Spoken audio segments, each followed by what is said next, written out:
Welcome back to Alpha Biography channel.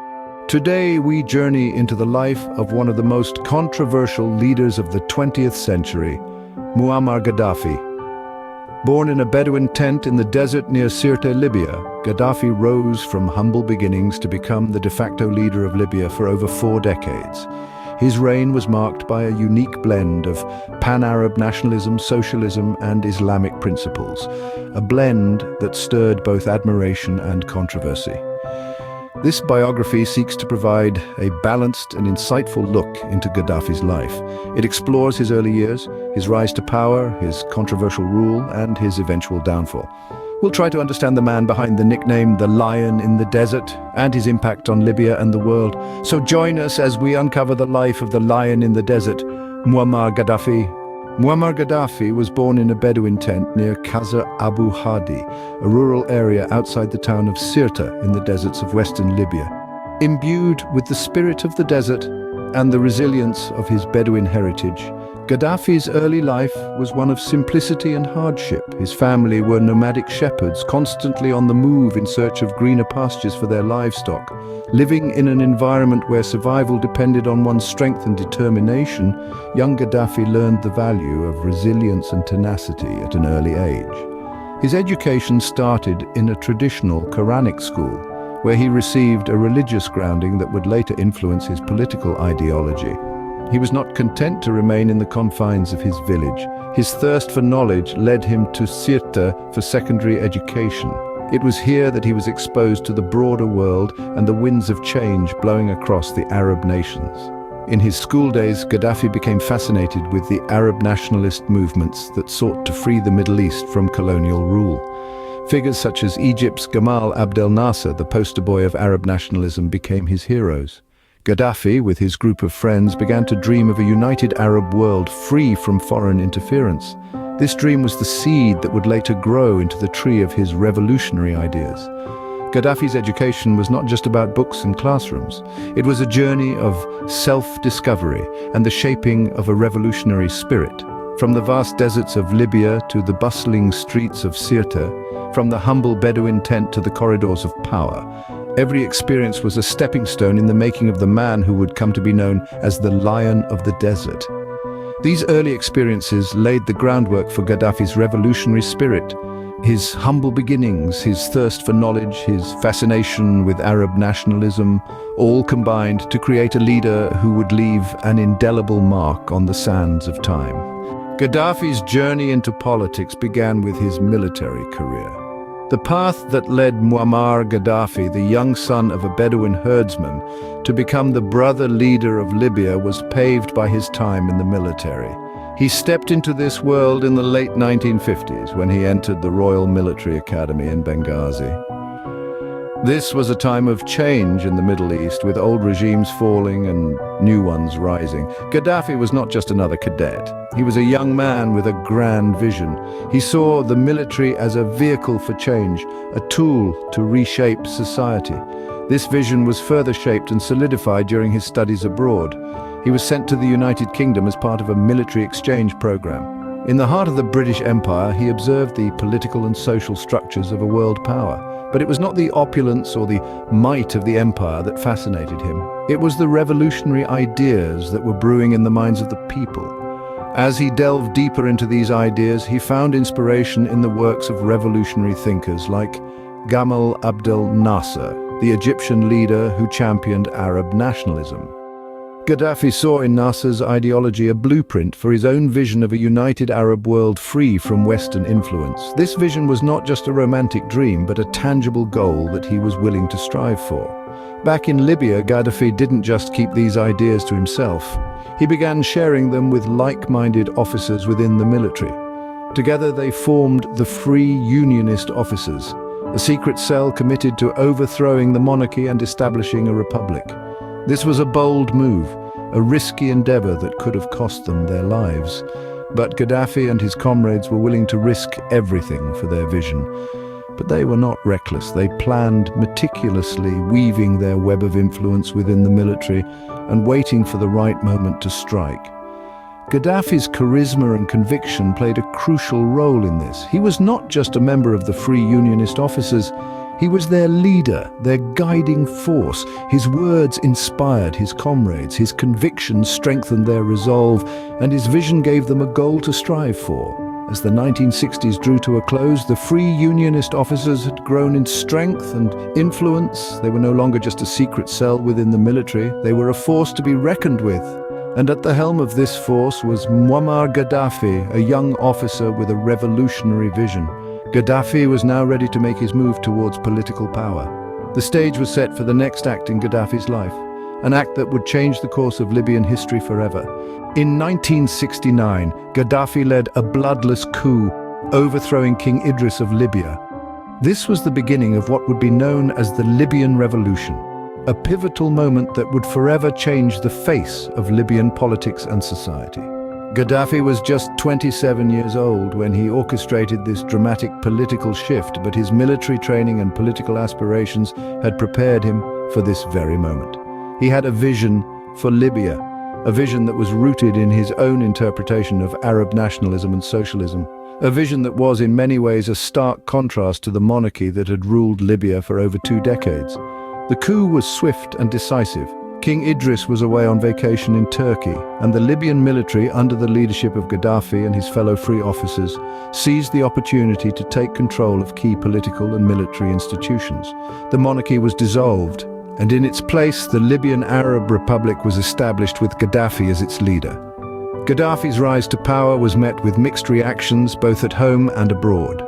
To many Libyans, he was a symbol of hope, a young, ambitious leader who promised to lead Libya into a new era of prosperity and self-determination. He pledged to eradicate poverty, improve education, and distribute the country's oil wealth more equitably among its people. Internationally, however, Gaddafi's ascension was viewed with caution. His staunch anti-imperialist stance and his commitment to pan-Arabism put him at odds with many Western powers. His decision to nationalize Libya's oil industry in particular sparked tensions with foreign oil companies and governments alike. As the leader of the Libyan Arab Republic, Gaddafi wasted no time in implementing his vision. He began by introducing a series of reforms aimed at transforming Libya's political, economic, and social structures. He replaced the country's existing legal system with one based on his interpretation of Sharia law, and introduced a unique form of direct democracy, which he referred to as the state of the masses. Gaddafi's rule was characterized by a delicate balancing act between maintaining control and implementing his revolutionary ideals. His leadership style was autocratic, and he was often accused of suppressing political dissent and violating human rights. Despite these criticisms, Gaddafi remained unyielding in his pursuit of his vision for Libya. The Libyan Revolution marked the beginning of a new chapter in Libya's history. It was a period of profound change and uncertainty, a time of hope and fear, of promise and peril. And at the center of it all was Gaddafi, a man whose ambitions and ideologies would leave an indelible mark on Libya and the world. Gaddafi was now at the helm of Libya, ready to implement his vision. This was the beginning of a journey that would see him transform Libya in ways that were both profound and controversial, a journey that would ultimately culminate in his downfall. But that's a story for another time. For now, let's continue to delve deeper into the life and times of Muammar Gaddafi, the lion in the desert. As Libya's leader, Gaddafi implemented policies that were both praised and criticized. In the early years of his rule, Gaddafi sought to redefine Libya in the image of his own ideological vision. He had a dream of pan-Arab unity, a concept that aimed to merge the Arab nations into one powerful entity. Gaddafi envisioned an Arab superstate that would rival the world's superpowers, and he fervently pursued this dream throughout his rule. But his efforts were often met with resistance. His attempts at merging Libya with other Arab nations such as Egypt, Syria, and Tunisia ended in failure, with negotiations breaking down over political, economic, and personal disagreements. Despite these setbacks, Gaddafi never abandoned his vision for pan-Arab unity, which remained a consistent theme throughout his rule. While Gaddafi's push for pan-Arab unity was met with resistance, his nationalization of oil companies was widely popular. Prior to his rule, foreign companies controlled Libya's oil reserves. Gaddafi changed this, nationalizing the oil industry and using the profits to fund vast social welfare programs. These programs significant improvements in the living standards of many Libyans. Under Gaddafi, Libya achieved the highest Human Development Index ranking in Africa, a measure of life expectancy, education, and per capita income. The nationalization of the oil industry was a cornerstone of Gaddafi's economic policy, and it remains one of his most enduring legacies. But Gaddafi's rule was not without controversy. His political philosophy, outlined in his Green Book, was an unusual mix of Arab nationalism, socialism, and direct democracy. The Green Book rejected both capitalism and Marxism, proposing instead a system of direct popular democracy where citizens would participate directly in decision-making. However, in practice, Gaddafi's system was far from democratic. Critics argued that the Green Book served as a smokescreen for Gaddafi's authoritarian rule, giving him a veneer of legitimacy while he suppressed dissent and consolidated power. Gaddafi's rule was also marred by allegations of human rights abuses. His government was accused of suppressing political dissent, restricting freedom of speech, and carrying out arbitrary arrests and torture. These allegations were not just rumors, they were documented by human rights organizations, and they cast a Gaddafi's rule. Perhaps the criticism of Gaddafi's rule was the accusation that it sponsored terrorism. His government was accused of supporting a variety of militant groups around the world, including the Irish Republican Army and various Palestinian factions. The most infamous of these allegations was Libya's alleged role in the bombing of Pan Am Flight 103 over Lockerbie, Scotland in 1988. The attack killed 270 people and marked a turning point in Gaddafi's relationship with the West. In the aftermath of the bombing, Gaddafi's government was hit with international sanctions, further isolating Libya on the world stage. Gaddafi's rule was a complex and controversial period in Libya's history. He was a leader who pursued grand visions and implemented bold, but he was also a who violated human rights and supported terrorism. His rule brought both success and controversy, left a lasting impact on Libya and the wider Arab world. Gaddafi's rule was marked by both progress and controversy. The Arab Spring of 2011 marked the beginning of the end for Gaddafi's regime. The winds of change were sweeping across the Arab world, and Libya was no exception. The citizens yearning for democracy began to raise their voices against the iron-fisted rule of Gaddafi. The unrest started in the city of Benghazi, the heart of eastern Libya. The initial protests were peaceful, but the Gaddafi regime's brutal crackdown transformed them into a full-blown civil war. The rebels, as they were called, were a motley group of ordinary citizens, former military officers, and tribal warriors. They were up against Gaddafi's well-armed and well-trained forces, but what they lacked in military might, they made up for in spirit and determination. The civil war was a merciless one. Gaddafi's forces used every weapon in their arsenal, from tanks to fighter jets, to quell the rebellion. Yet the rebels held their ground, refusing to be cowed by the might of Gaddafi's military. The tide began to turn when the international community stepped in. NATO's intervention was a game changer. France, acting under a United Nations mandate, launched a series of airstrikes against Gaddafi's forces. The objective was clear: to protect the Libyan civilians from the regime's brutality. The airstrike significantly weakened Gaddafi's military, giving the rebels a fighting chance. Gaddafi, however, refused to back down. He remained defiant, vowing to fight till the end. His speeches, broadcasted on state television, were a mix of threats and pleas as he tried to rally his supporters and intimidate his opponents. But the tide had turned against him, and his days were numbered. The end came on October 20th, 2011. Gaddafi was captured by the rebels near his hometown of. He was found hiding in a drainage pipe, a far cry from the palaces he once occupied. The man who had ruled Libya with an iron fist for more than 4 decades was now at the mercy of those he had oppressed. His capture turned chaotic, and Gaddafi was killed under circumstances that remain unclear to this day. Some say he was shot during a crossfire, others claim he was executed by the rebels. Regardless of the circumstances, his death marked the end of his rule, a rule that had been marked by contradictions. Muammar Gaddafi was a complex figure. He was a revolutionary who overthrew a monarchy, a dictator who suppressed his people, a Pan-Africanist who dreamed of a united Africa, and a pariah who isolated Libya from the international community. His rule was marked by economic growth and social reform, but also by human rights abuses and international controversies. His downfall was as dramatic as his rise. The man who had once been hailed as the lion of the desert was brought down by his own people, a testament to the power of the people's will. His death marked the end of an era that had been marked by his larger-than-life personality and his iron-fisted rule. The lion of the desert had fallen, marking an end to an era in Libya's history. Gaddafi's death left a power vacuum, a vacuum that has been filled by chaos and conflict, but it also left a ray of hope, a hope that Libya can one day overcome its past and build a future based on democracy and human rights. Gaddafi's death did not put an end to the debates about his rule. Quite the contrary, it only seemed to magnify the divide between those who viewed him as a revolutionary leader and those who saw him as an oppressive dictator. Gaddafi's legacy is a tapestry of contrasting hues.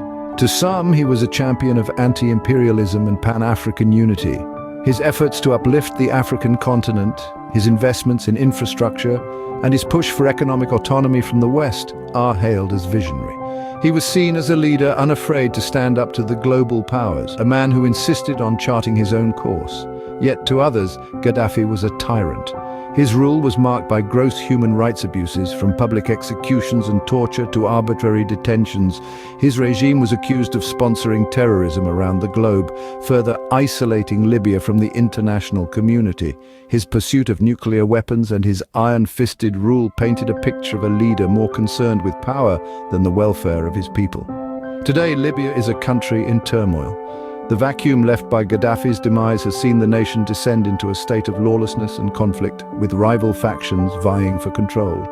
His death did not bring the stability many had hoped for. Some might argue that the current state of Libya underscores the complexity of Gaddafi's rule and the difficulty of assessing his legacy. On a global scale, Gaddafi's rule had a profound impact. His support for liberation movements and his stand against Western imperialism have influenced the course of global politics. His actions triggered a seismic shift in international relations, affecting policy and diplomacy far beyond Libya's borders. In the end, Gaddafi's legacy is a mirror of the man himself, complex, controversial, and above all commanding. He was a man who defied easy categorization, a figure who looms large in the annals of history. Whether a revolutionary or a dictator, Gaddafi's impact on Libya and the world cannot be denied.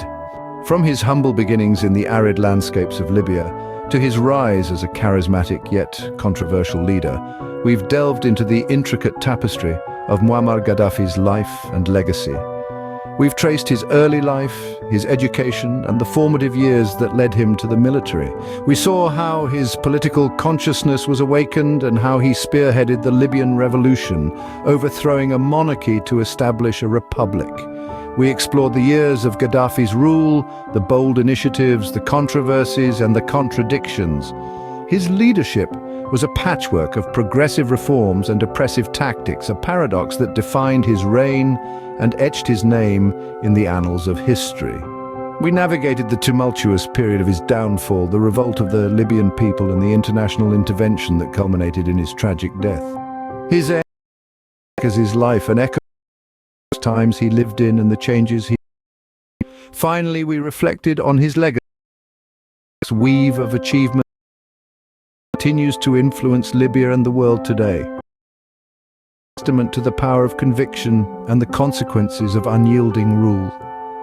As we close this chapter, we invite you to reflect, to question, and to learn. This is the essence of biography, to delve into the lives of those who have shaped our world, to understand their motivations, their actions, and their impact. We hope you found this journey enlightening. If you have, we encourage you to engage with us. Share your thoughts, your insights, and your perspectives.